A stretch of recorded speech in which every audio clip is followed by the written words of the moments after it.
How to get a Shopify free trial. I am right here on the free trial page for Shopify, as you can see right here. Just gonna close that cookie bit down the bottom there. There we go.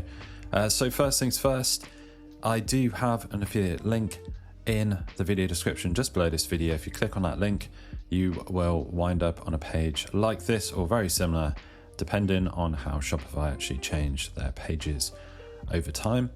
All you need to do to actually sign up for this free trial, you can have a free trial, you don't have to pay anything, and then as it says here, you can keep building for just £1 per month.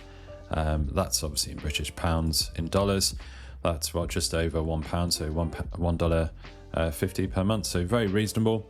Plus you can earn up to £7,000 in credits as you sell. So all you need to do to start this free trial is just enter your email right here and your free trial will start.